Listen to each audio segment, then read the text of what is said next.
All right, good afternoon, everyone. Welcome to the Research Ethics and Policy series. It's great to see so many of you in the room. Welcome back to those of you in the genetic counseling program, and welcome to everyone who's joining online. My name is Holly Fernandez-Lynch. I'm a faculty member in the Department of Medical Ethics and Health Policy, and I co-chair the Research Ethics and Policy series with our department chair, Steve Jaffe. And today we're really excited to welcome Daphne Martschenko, who's going to be discussing the ethical challenges that arise in the context of social and behavioral genomics. I'll introduce you in just a second, a couple of our typical announcements. So next month, we're going to be joined on June 12th by Mark Newman, who is a member of the PSOM faculty. He's going to be discussing his experience leading a multi-center pragmatic trial that challenged longstanding anesthesiology practice and the challenges that have arisen for him since that study was published. Then we're going to take July and August off, and we will be back on September 11th with a lecture from Mary Gray, who is Senior Principal Researcher at Microsoft Research. And she's going to be discussing how some of the foundational principles of research ethics articulated in the Belmont report should be modernized to address some of the current research landscape where we're seeing more and more research on people's data rather than directly with people themselves. We will post the full list of our fall 2024 rep speakers on our department website shortly. And as always, as we continue to identify prospective speakers, we would love to hear from you with ideas for people we should consider inviting, especially folks from diverse backgrounds and who would contribute diverse perspectives to issues relevant to research ethics and policy. Here is a quick reminder about some of the online resources from our department.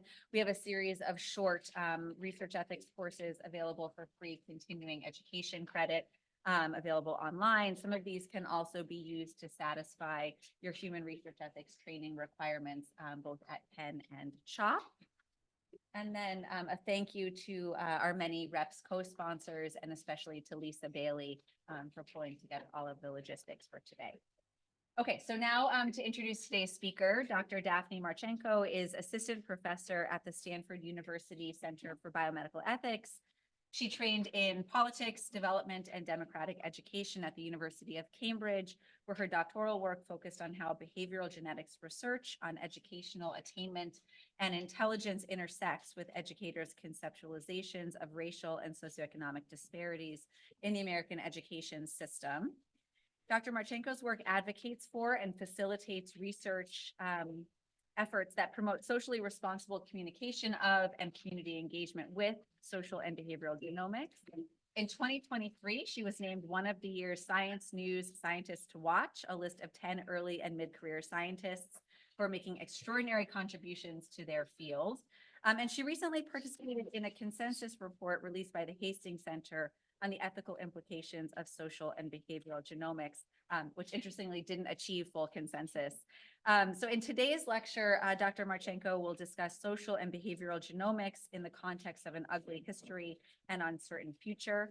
We're thrilled to have you here, and I will turn it over to you.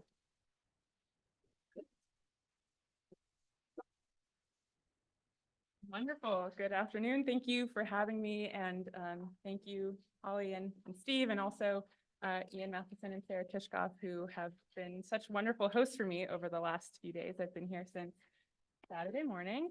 And I'm really excited to talk to you about social and behavioral genomics, about some of the work that I do. So first, what is social and behavioral genomics? It's the study of whether and how genetic differences between individuals relate to differences in behaviors and outcomes. Researchers in social and behavioral genomics will study phenotypes like educational attainment, how many years of schooling a person may complete in their lifetime, political orientation, same-sex sexual behavior or sexual orientation. And this research is the site of a lot of staunch academic debate and controversy. There are people who have concerns about this research. There are people who are enthusiastic about this research. So there's a lot of debate and controversy about whether and how to conduct social and behavioral genomic research. Some of these debates, to go into further detail, will be around things like the phenotypes that are being studied. So how is a phenotype defined? Who gets to define it? what makes a phenotype social and behavioral, drawing the line around what is social and behavioral genomic research versus clinical or medical or biometric is not always clear-cut. People don't always agree on where that line should be drawn. An example might be if you think of subjective well-being on one end of the spectrum, that might be personality. On the other end, it might end up being something like clinical depression, which is more medicalized. So there's disagreement about what exactly is social and behavioral genomic research. There's also a disagreement around how best to allocate resources. And so people feeling that if we think about opportunity cost or the loss of a potential gain from choosing one alternative relative to another, people have made arguments that in a space like social and behavioral genomics, this research runs the risk of something called genetic distractionism. The idea that by devoting resources to doing this kind of research, you might necessarily take away resources, to take away attention from other efforts to understand the same phenotype or the same phenomenon. So there's also disagreement around resource allocation. And there's also disagreement around rigor, that in a field like social and behavioral genomics, there's an important question of what is the threshold of confidence or evidence before one should be making claims about the world, and especially claims that could have an impact on the world. So people also having disagreements about the level of rigor of this research.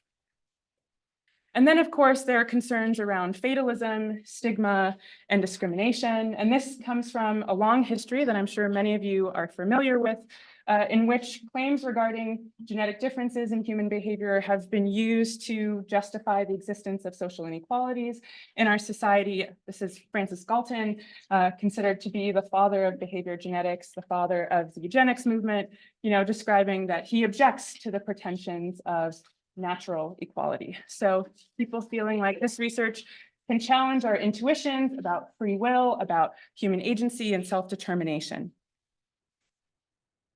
And then, of course, there are harmful or inequitable applications that arise from downstream uses of social and behavioral genomic data, and also genomic data more broadly.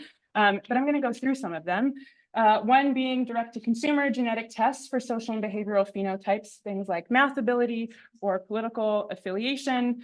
Many of these companies are what we would call third-party direct-to-consumer genetic testing companies. So what that means is a lot of the consumers who come to them, they've actually gone to a company like 23andMe or Ancestry.com beforehand to get their genotype done. And then they upload that data to a third-party direct-to-consumer genetic testing company where they can purchase, for instance, a genetic report for math ability or for political affiliation. There are also dating companies that purport to help you find your most compatible match, as you can see here, using the latest advancements in behavioral genetics. This company is called DNA Romance, very aptly named, but another example of a product that is now available to consumers who want it. And then also concerns about how corporations might use polygenic scores and polygenic scores for social and behavioral phenotypes. This is a paper that just came out, I think last week, starting the conversation around the ethics and policy implications of corporations using polygenic scores or polygenic indices to try and maximize profit for themselves, and potentially at the expense of the well-being of an individual. We've also seen examples of parents utilizing genomic data for social and behavioral phenotypes. So parents doing DTC genetic testing on their kids to try and identify sports that they would want to enroll their children in, or camps trying to identify competitive niches that children might be enrolled to in school settings or in extracurricular activities. And I, of course, should mention that these phenomenon, these downstream uses of social and behavioral genomic data, even if they lack validity or have limited demonstrated utility, that doesn't stop people from purchasing them, for using them, for making decisions based on the information, even if the information itself is not of high quality. And then, of course, something that has received a decent amount of attention in recent years is polygenic embryo selection. The idea that prospective parents who are undergoing IVF could learn the polygenic scores of their embryos and use that information to make reproductive decisions about which embryo to implant. and the first baby born via polygenic embryo selection was born in the summer of 2020 with a company called Genomic Prediction. Her parents said that they selected the embryo that became Aria because that embryo had the lowest polygenic score of the ones that they were choosing from for cardiovascular disease. I'd just like to point out that, there was a pretty significant level of outcry when we saw the birth of the CRISPR edited twins coming out of China. But, just a year later, the first baby was born via polygenic embryo selection. And this is a tool that is currently available to consumers in the United States. So already kind of here at our doorstep. And members of the American public, when surveyed, have been pretty interested in the idea of polygenic embryo selection. This is a survey that was published in Science in 2023 that found that there's some indication of public support for polygenic embryo selection. If the service were to be provided for free, nearly 40% of the Americans surveyed said that they would use polygenic embryo selection to increase their child's likelihood of gaining admittance into a selective college. And there are currently virtually no legal restrictions to polygenic embryo selection. This is a more recent preprint that suggests that support might be even greater. So this found that 72% of participants surveyed approved of polygenic embryo selection, and that 77% said that if they were asked to vote to permit polygenic embryo selection, that they would do that. They would vote to permit it. One of the things that I think is an interesting coming together of the direct-to-consumer genetic testing market and polygenic embryo selection. Now, polygenic embryo selection, just as a quick summary, requires that these companies like Genomic Prediction partner with an IVF clinic. So there is a more direct line to the clinical space. But there are some examples of couples who have already found an IVF clinic, who have partnered with Genomic Prediction or another polygenic embryo selection company. Orchid Health is another one. There's a more recent one called Radica Genomics. They really on the nose with the name there. What this couple did is they partnered with the Genomic Prediction, and then they downloaded the raw embryo data that they got from Genomic Prediction and uploaded it to a third-party genetic testing company to try and get their polygenic score, their embryos' polygenic scores for social and behavioral phenotypes. So the polygenic embryo selection companies that exist currently are more or less restricted to offering prospective parents information on more medically oriented phenotypes, things like cardiovascular disease or cancer risk or type 2 diabetes. But this is an example of kind of do-it-yourself polygenic embryo selection, where people were able to download the raw embryo data, upload it to a third-party genetic testing company. In this case, this couple used Self-Decode, a Florida-based company, and to get polygenic score information for things like subjective well-being or chronically low mood. And then, of course, there are instances of how white supremacist alt-right groups have used genomic data, predominantly from population genetics and from social and behavioral genomics. And one of the more recent examples that served as a kind of catalyst moment for some members of the scientific community was the 2022 Buffalo shooting of 10 African Americans in a top supermarket. The shooter from the Buffalo shooting issued a manifesto that cited a number of genomic studies as evidence of the superiority of white individuals over Black individuals. This is one of the tables that appeared in the manifesto, and I'm sure you can't actually see what it says, so I zoomed in here. But the Buffalo shooter was citing a 2018 genome-wide association study on educational attainment and had put in this pseudoscientific table that cross-referenced the 1,000 Genomes Project. I don't know how many of you are familiar with the 1,000 Genomes Project, but the 1,000 Genomes Project is a database of reference samples of individuals from different populations around the world. And this table cross-referenced the specific genetic variant SNPs that had been identified in the summary statistics of the 2018 Genome-wide Association study with the 1,000 Genomes Project, and then came to conclusions like Europeans are 4,192% more likely to have this allele than Africans. So again, an example of how a study that was published in Nature Genetics, one of the top genomics journals, ended up in the screed of a racially motivated mass shooter. And so these examples, these downstream implications of social and behavioral genomic data are some of the reasons why social and behavioral genomic research is a site of controversy. My colleague Jed Carlson, who's at the University of Texas, Austin, has shown that the frequency of what he calls scientific memes, and so scientific meme would be that pseudoscientific table, that the frequency of scientific memes increases following political events and shooting. So the Buffalo shooter's use of that pseudoscientific table is just one small data point in a much larger story. So again, this research is highly controversial. And one of the things that I think about a lot in terms of this controversy and what kind of can prevent us from trying to work our way through it is the fact that in science in general, we tend to do what has been called angry science. So this is the idea that we have these kind of counterpoint exchanges in journals. I publish my paper, you don't like it. You publish your paper critiquing my paper. We kind of have this back and forth with each other, but we're not actually talking with each other. And Danny Kahneman says, doing angry science is a demeaning experience. I have always felt diminished by the sense of losing my objectivity when in point scoring mode. And Danny Kahneman is the Nobel laureate in behavioral economics who passed away earlier this year.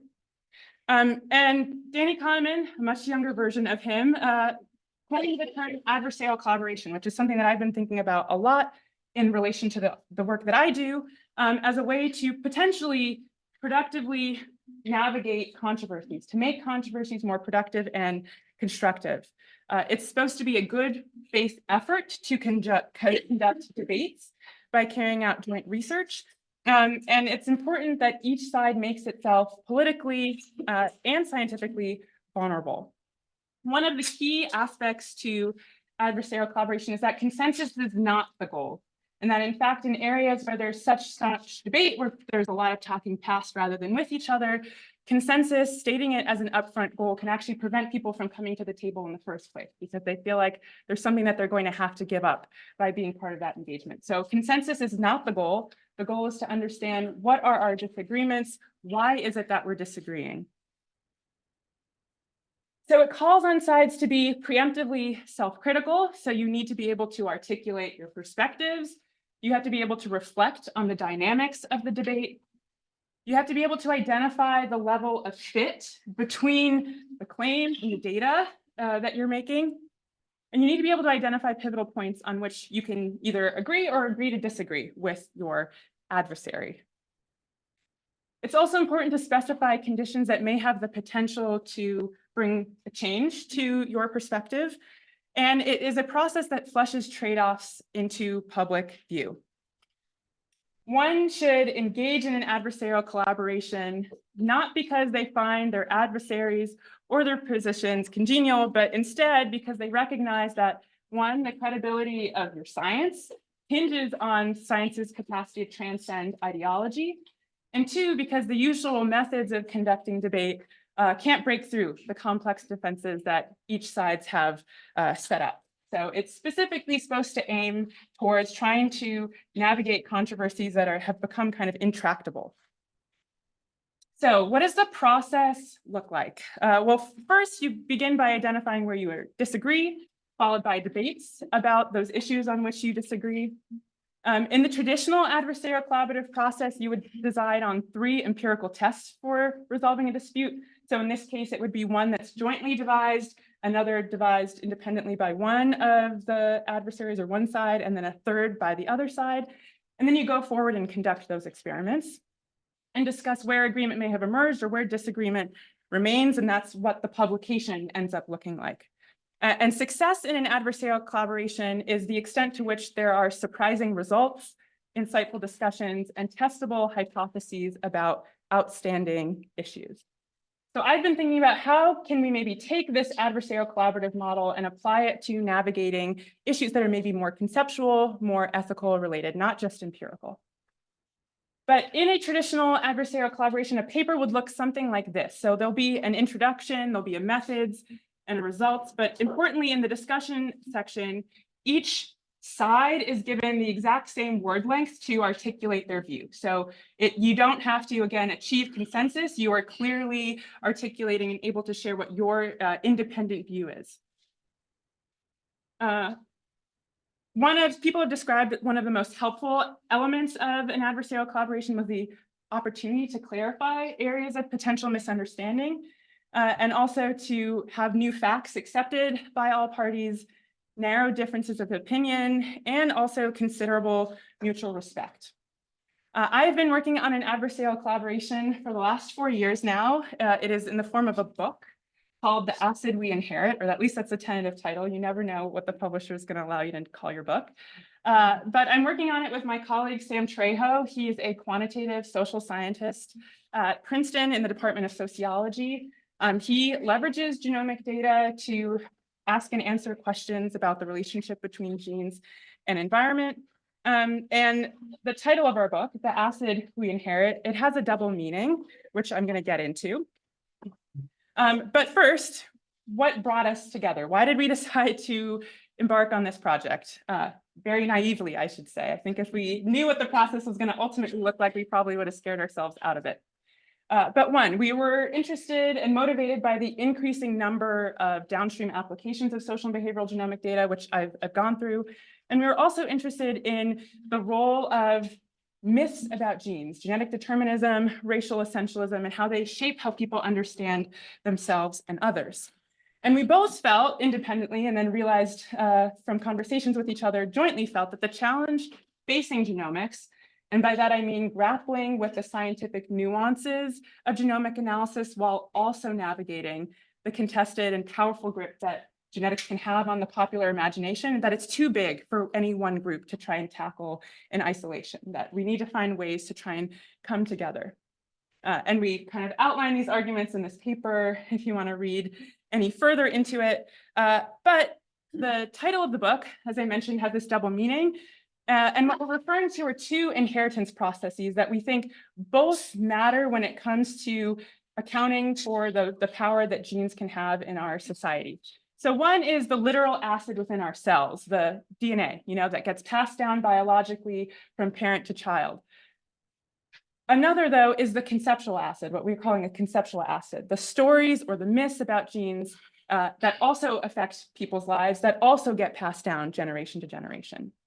And Siddhartha Mukherjee, who wrote the book, The Gene, has described the gene as one of the most powerful and dangerous ideas in the history of science. So we think a full account of the power and influence of genes has to include and account for both of these two processes of inheritance. So our goals: to move past the polarization that has plagued the biosocial sciences and social and behavioral genomics in particular, and to bring together communities that are known for talking past rather than with each other. And also to think about how a society should and should not use polygenic scores, so thinking about regulation. So we cover an array of different topics, things like genetic effects. What does that actually mean? How might the term genetic effects be a bit misleading? We also talk about race and ancestry. How do we disentangle the two? Why are these concepts so often conflated? What is the history behind them? The downstream implications of genetic determinism and racial essentialism, which we kind of simplify to call genetic myths.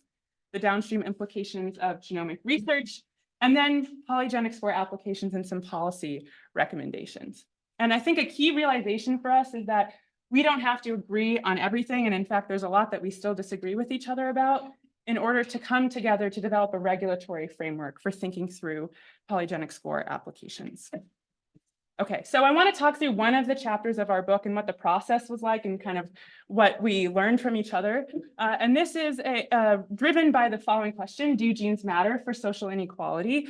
It is something that came to us after we both read The Genetic Lottery. Maybe some folks have read it. It was a book written and published a couple years ago by behavior geneticist Paige Hardin out of UT Austin. And Sam and I had very different reactions to reading the book. When we put together our book proposal, there was not going to be a chapter on this at all, but it ended up being a really contentious part of our collaborative experience. And so one of the things that we realized, this was one of the first chapters we started writing. It's also the very last chapter we finished. So it took us over a year to work on just this one chapter. But we realized that in this debate over whether genes matter for social inequality are actually a couple of sub-questions that are really, really relevant. And people's different answers to those questions factor into what their answer might be to the question of, do genes matter for social inequality? So the first question is, do genetic differences between individuals produce social inequality? And the second one that we came to realize mattered was, will genetic research reinforce or disprove genetic myths like DNA is destiny and thus prevents us from achieving social inequality? So it was over the course of many conversations that we realized that our different responses to this overarching question were informed by our different responses to these two sub-level questions. Okay, so I'm going to walk us through this first question: do genetic differences between individuals produce social inequality? And we realize that it actually depends on what you count as social inequality, how you define social inequality. Sam and I realized that we were using the same term, but we actually meant very different things when we were talking about social inequality. So for instance, is social inequality structural inequality, systematic disparities across social and demographic characteristics such as race, class, gender, and ability? Is someone who has a structural inequality driven by questions like what happens when public policies and social institutions systematically afford some groups of people privileges, resources, and opportunities that others are denied?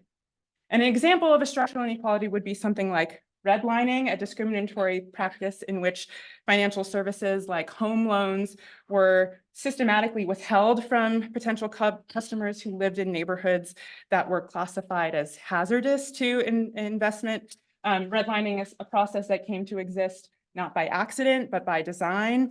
And we continue to see its effects today. Wealth disparities between white and Black and Hispanic families continues to be substantial. For instance, white families have over 5 times the average wealth of both Black and Hispanic families. So redlining being an example of a type of social inequality. But we learned that there are other people who may have a broader view on social inequality. So a broader view might focus on events that cause people's life experience and outcomes to diverge, but lack a clear structural explanation. Like, why does one passenger suffer a permanent neurological injury after a car accident while their friend who's in the next seat is unscathed? It is agnostic towards the source of difference. A broader view would say any source of difference between individuals that affects their well-being should be viewed as a source of social inequality. An example of a kind of inequality that might not fit under the structural explanation or structural conceptualization, but which people might think is important, is school starting age. So children all around the world are born at different times of the year, but they're grouped into distinct cohorts. And school enrollment cutoffs are one seemingly insignificant way that students are grouped into cohorts, but which can actually have a meaningful impact on life outcomes. So for instance, on average, entering school later decreases a child's test scores and chances of graduating from high school. This is specifically data from the US context, and has also been shown to depress adult earnings. In comparison, students who start school at a younger age have been shown to benefit from having older peers. They have additional time in school and then additional time in the labor force as an adult. And so there is an example of something that doesn't have a structural explanation, right? People aren't born at systematically different times of the year. There's no hierarchy of birthdays that exists, but it still has differences in terms of people's life outcomes. So people might think of school starting age as a source of social inequality that we should care about. So just to summarize these kind of two different ways of thinking about social inequality, one being this broader conceptualization that says any and all differences between individuals and their well-being and life outcomes are a source of inequality. And another one saying systematic differences in well-being across key social and demographic characteristics, such as race and class, are what social inequality is. Okay, so if we go back to this question, do genetic differences between individuals produce social inequality? Someone who would say, no, they do not, may be likely to hold a structural conceptualization. Why? Because inequality is the result of systematic differences across key structural categories, which genes generally cannot help to explain.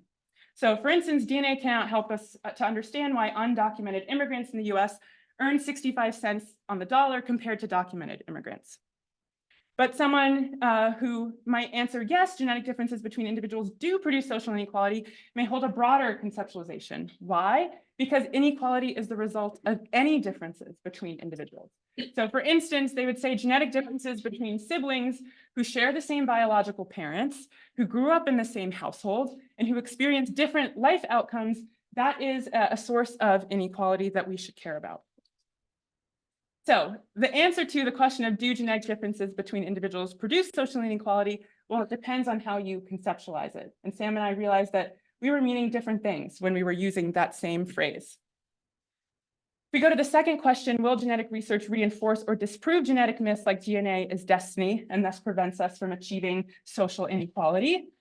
This is where the conversation about the relationship between genetic research and genetic myths come into play. And just to provide some examples, I've already talked about one, genes are destiny and the genetic effects are immutable or inevitable. Another one would be a racial essentialist genetic myth. So the idea that genetic differences objectively and meaningfully divide humans into discrete groups with different underlying biology. And so people will come out on different places in relation to what they think the impact of genetic research is on genetic myth. So when you do genetic research, just as a function of doing that research, one of the things that is a message that comes out is the malleability of genetic effects across environments.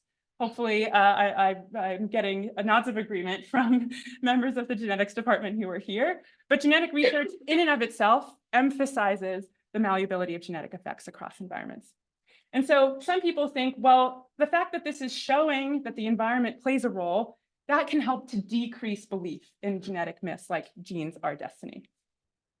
But on the other hand, genetic research, by nature of existing, emphasizes the existence of genetic effects. And so other people might say, well, the fact that it's even dealing with DNA and emphasizing genetic effects, that might increase the influence and power of genetic myths. And so this question of will genetic research reinforce or disprove genetic myths depends on what you're going to weigh, right? So this is a very large empirical question that it's very difficult to answer. It may be impossible to answer.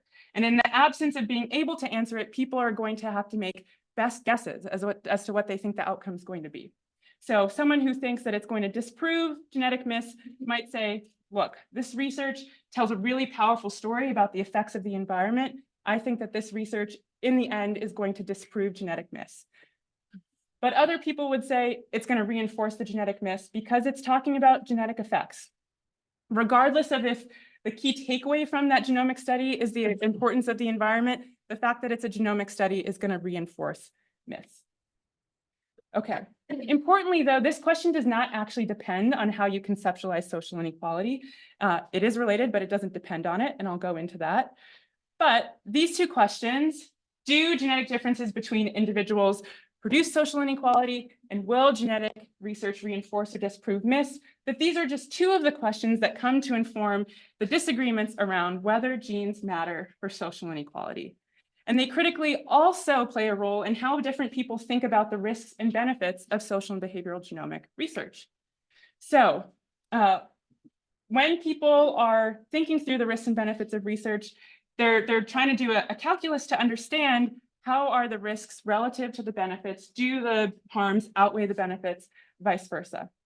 And specifically with regards to social inequality, there's a debate over, do the benefits of genomic research outweigh the harms when it comes to how we understand and work to address social inequality? So someone who would say no, the benefits of genetic research do not outweigh the harms. The juice is not worth the squeeze. An example would be someone with a structural orientation who's saying, well, in my view of social inequality, genomic research can't say anything to help me understand social inequality. So it does not help there. And also, I think that this research is going to reinforce existing myths about genes. And so not only that, but it might distract from other efforts to address social inequalities. It might distract and take away resources. Ruha Benjamin, a sociologist at Princeton, has also referred to this as the datafication of injustice, the quest to collect ever more data to try and understand an inequality or a trauma or an injustice instead of actually taking action to try and rectify it. So then someone might come to the conclusion, no, the benefits do not outweigh the risks. This research can't tell me anything about social inequality. I think it might reinforce harmful myths that exist in the world about social inequality. So no, the benefits do not outweigh the risks. But on the other side, someone might conclude that yes, it does. And again, this might be someone with a broad understanding of social inequality who thinks genetic differences between individuals do produce social inequality, that we should care about, again, why siblings with the same biological parents who grew up in the same household then go on to experience different life outcomes. And they might say, I think genetic research is going to disprove harmful myths, that it's going to create a new narrative that is going to get rid of or challenge, disrupt those existing harmful ones. And so they might come to the conclusion that, yes, I think the benefits of this research do outweigh the risks. But as I had said, it doesn't actually depend on how you conceptualize social inequality. It's related, but it doesn't necessarily hinge on it. So here's an example of someone who might hold a broad conceptualization, who says, yes, genetic differences are a source of inequality, but I still think that these myths that exist in the world are going to get reinforced through the conduct of this research. And that, again, may distract resources away from other efforts to address social inequality. And so then their answer is going to depend on how they weigh things here, right? Do they think the source of inequality that is produced through genetic differences is so great that even if this research reinforces genetic myths, the research has the potential to do more good than bad? Or alternatively, they think the effect of these genetic myths are so grave that this research is not going to help us with reducing social inequality in a meaningful way. So it's going to depend on how you conceptualize social inequality. Okay, so in summary here, and we'll have plenty of time for Q&A, but this just is an example of the kind of exercise, the kind of thinking that Sam and I have been doing as part of this adversarial collaboration is, if we think about the question, do genes matter for social inequality? It's informed by how people think about whether or not genetic differences between individuals are a source of inequality. A structural view would come to the conclusion that no, it is not. A broader view would say, yes, it is.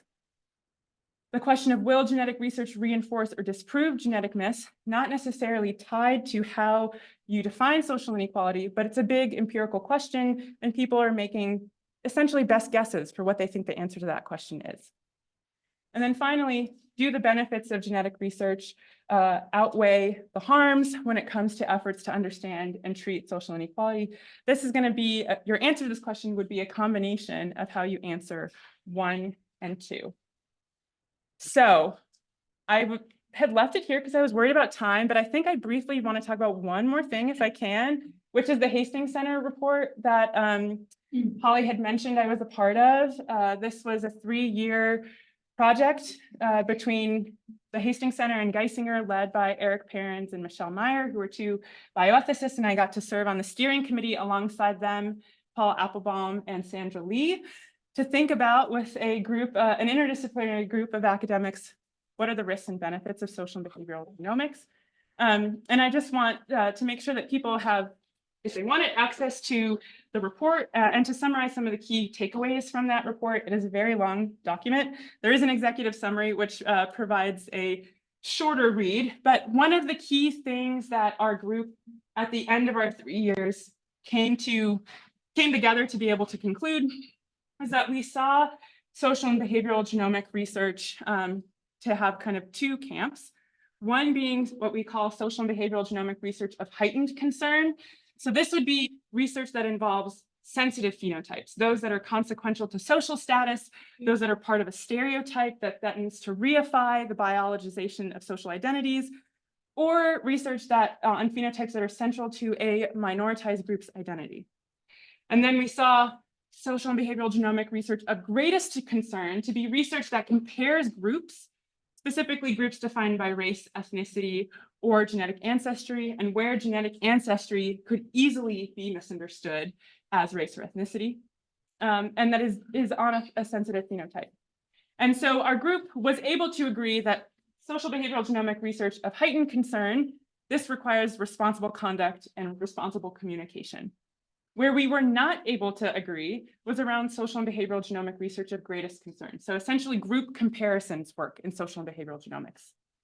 And we were challenged to think of, even if the methods do not currently exist to be able to do this kind of research in a scientifically robust way, what if we were to find ourselves in a future where that research is scientifically rigorous and could be conducted in a rigorous manner?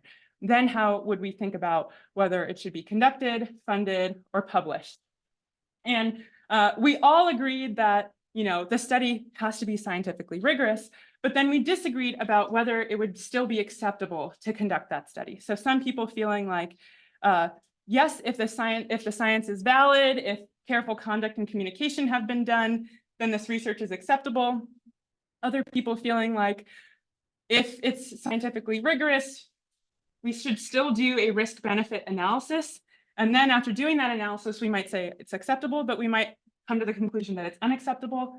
And then a third group of people who felt like group comparisons research is never going to be ethically acceptable. And then I just wanted to share some of the recommendations we have for responsible conduct and communication. I think a lot of these apply to genomic research more broadly, not just social and behavioral genomics research, and is also supported by the recent NASM report on the use of population descriptors, which I think Dorothy talked about with you guys in the last meeting. But things like engaging with stakeholders, justifying the use and definition of populations, justifying phenotype definition and measurement, making sure to conduct studies with adequate power and to replicate findings in holdout samples, and conducting within family analyses if possible, and extending research benefits to diverse populations. And then in terms of responsible communication, we talked about developing key points boxes that clearly explain how research should or should not be interpreted or used that would go into the actual publication itself, as well as developing FAQ documents or videos or careful press releases that would have the same goal, making sure to report effect sizes in the abstract and avoid exaggerating them, including in graphs and figures, making sure to embed caveat and context within graphs and figures, again, defining and justifying the use of populations, and then moving away from population language that is easily conflated with race or ethnicity. So I wanted to share that because I know we've got a number of genomic researchers in the room and it might be of interest to you. And I'll leave it there. Great.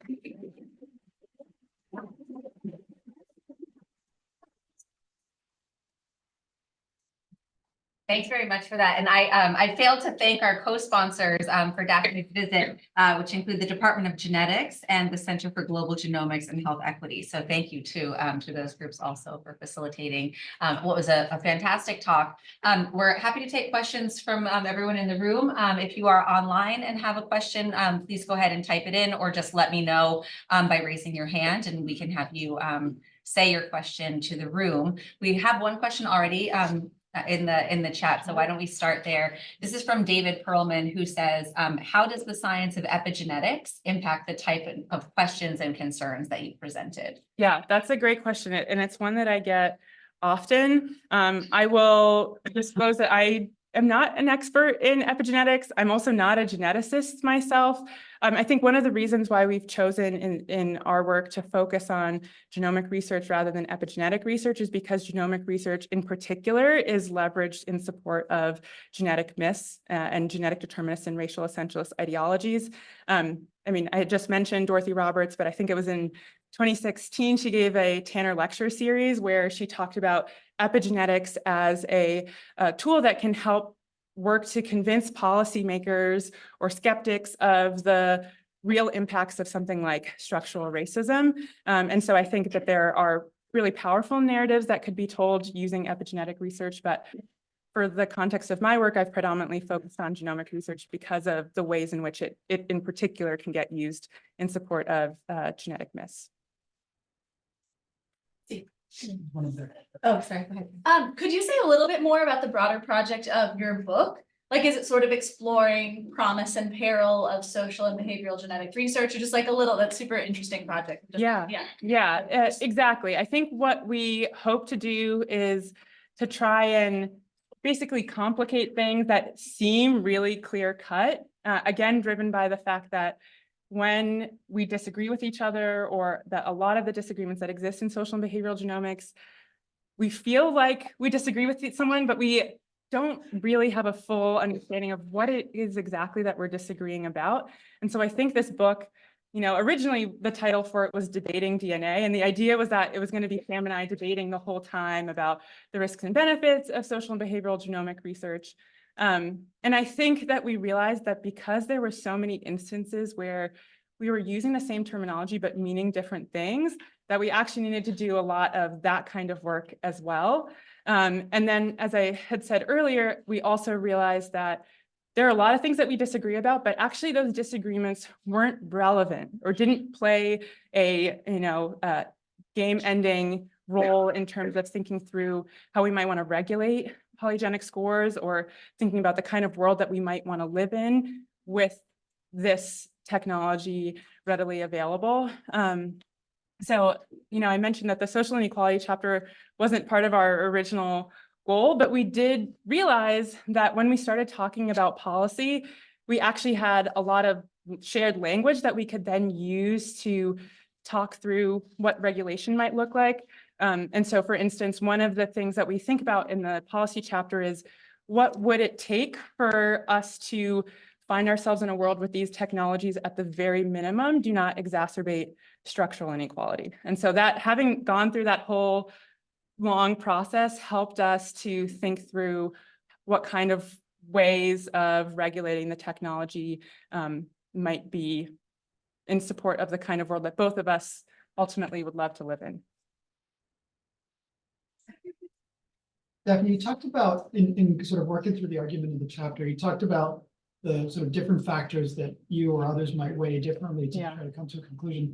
But you didn't talk about what the potential upsides might be of this kind of research, and presumably that's part of the calculus. Like some might argue that like just the value of the knowledge is just inherently we should sort of go chase knowledge where we can find it.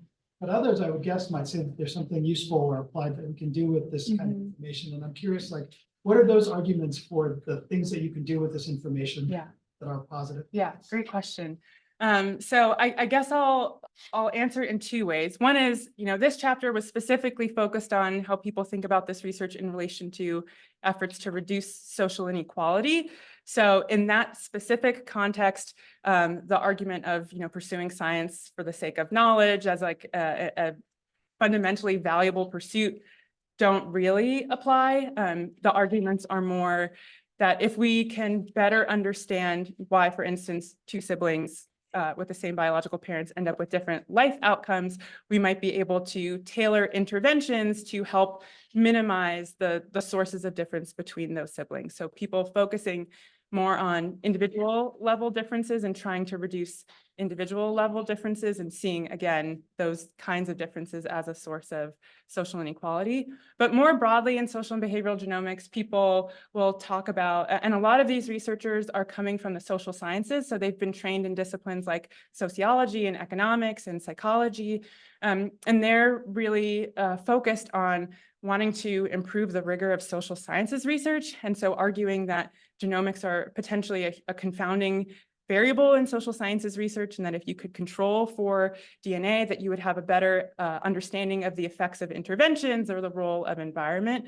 So hearing people make kind of methodological arguments for why to do genomic research.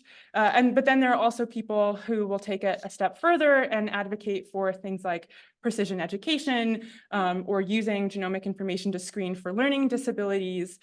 So there's kind of an array of different orientations and benefits that people offer up. Yeah.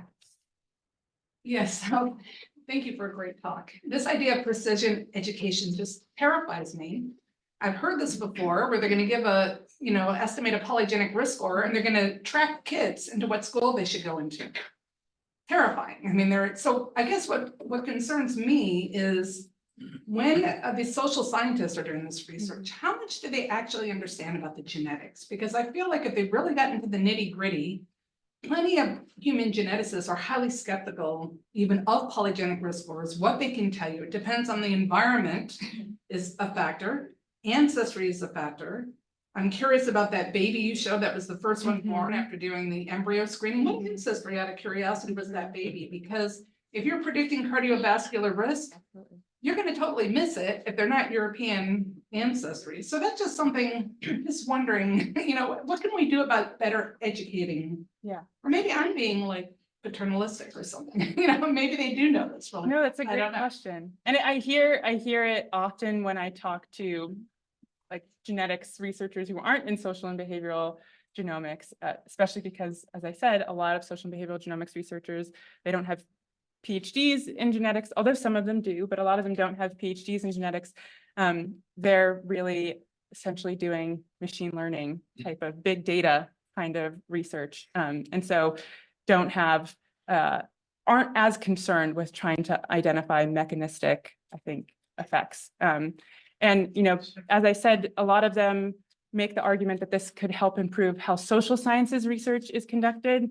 And so I think for a number of them, the idea of a polygenic score being this black box predictor is okay. It's something that they're willing to accept, which I think is related to that debate that I had shown around rigor, around what is the threshold of evidence that is acceptable to introduce something into the world that could have an impact on it. And yeah, there are definitely disagreements about the level of rigor of this research and whether the potential downsides to doing this research outweigh what is the word I'm looking for? The existence of that research in the world, or do researchers need to be able to identify causal chains in order to have this research exist in the world? So I think it is something that is actively debated.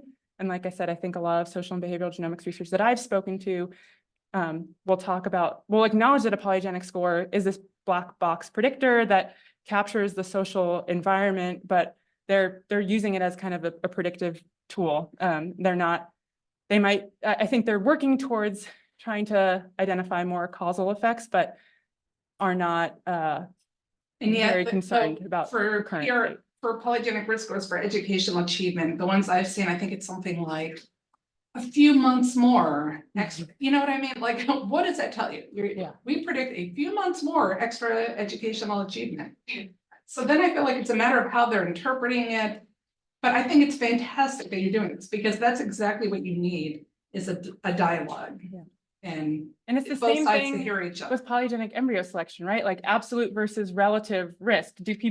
How are people thinking about the information that's being provided to them about, a polygenic score for cardiovascular disease? And especially, this first baby who was born in summer of 2020, if you look at what the polygenic score for cardiovascular disease in, as you mentioned, European genetic ancestries was at the time, they were basically selecting on noise.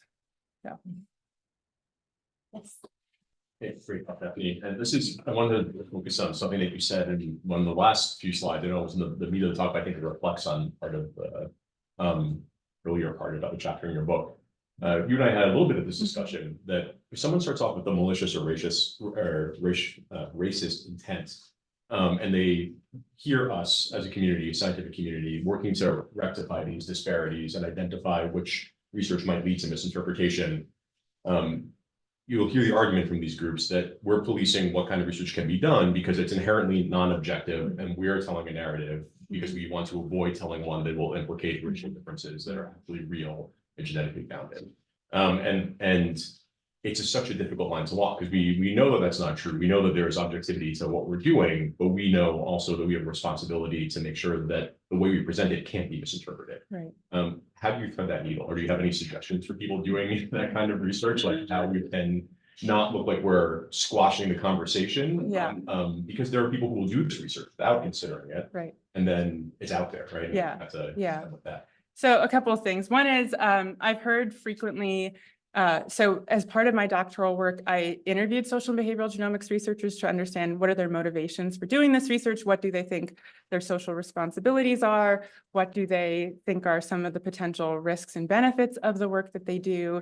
And I heard a number of them say, it's better that I do it than someone else. And like that someone else is going to do it anyway. So it's better that my voice is there in the room than just that one other voice that has malicious, nefarious intent. So yes, I hear that. I think, and I think we talked about this when we had our meeting, but the expectations that are placed on scientists, what we expect scientists to do has shifted, and we expect more of scientists, and we, I think, are beginning to expect scientists to think and anticipate the downstream implications of their research and to do more to engage with the public and think about responsible research communication. And it can feel very overwhelming to have all those responsibilities, especially if you're not trained in public communication, for example, as you know, how many academics actually are.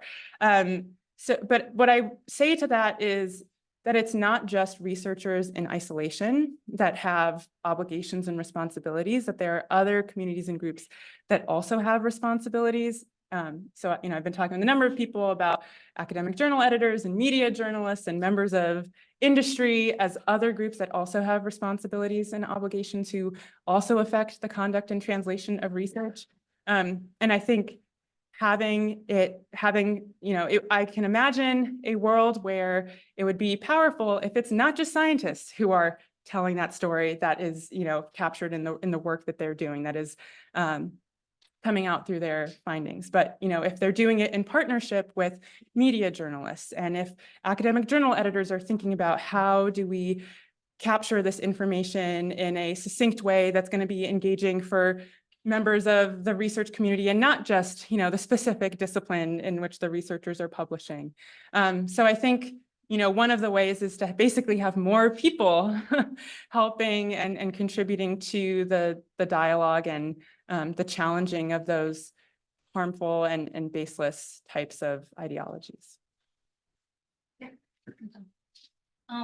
I perfectly going off of that. My question was, a lot of us are genetic counselors, about to graduate, and so do you have any advice for us or any message that you would want us, like a way to phrase just how complex, right, something like QRS scores are, or just how, like, if patients are reinforcing something to us, like any quick ins or something you've come across in your research that really helps not change someone's mind, but like broaden it, like give them. Yeah, that's a great question. And something I've really been interested in because, so I do some work with the Stanford genetic counselors, and we've been having conversations about what happens when patients come to clinic and they want to know about something called a polygenic score and how it might be relevant to them.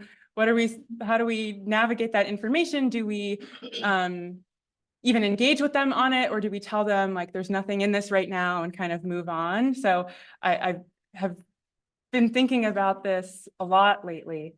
And one of the things that I've been talking through with some of the faculty in the genetic counseling program is around the fact that genetic counselors are in this really unique and impactful position as kind of an interface between not just the patient and like the medical system, but also with the advent of polygenic scores, industry, if many of them are going to be utilizing, or some of them are going to be utilizing direct-to-consumer genetic testing. And direct-to-consumer genetic testing is often provided with little help on how to interpret results. So I see genetic counselors as playing a really pivotal role in helping to communicate the nuances of that information, differences between absolute and relative risk, what the information, like how predictive the information is, and things like that. So I think genetic counselors, there's a lot that we could learn from genetic counselors in terms of how to communicate that information to patients in a way that they're going to be able to understand. But I imagine that for you guys, it's going to become a more common occurrence. And also, you know, there are clinical programs that are interested in themselves piloting polygenic scores for cancer and cardiovascular disease. So it won't just necessarily be coming from the patient side of things, but will also be coming from the healthcare side of things. We have time for one more. Yes. Hi, great talk. I just had a quick question. When we were kind of going through the work for your book, as well as for the consensus report, were there similarities in, I guess, the language and motivations of papers that led to more like harmful downstream implications? Okay, so the question, I'm going to repeat it back to make sure I'm understanding. You're wondering if anyone has kind of identified common threads in genomic studies that are more likely to lead to misinterpretation or misuse? Yes. So Jed Carlson, who I had mentioned earlier, is the person that kind of with a team mapped the posting frequency of these scientific memes. He's currently doing that work, so it's in progress as far as I understand, but other people may know more. Great, thank you, Daphne.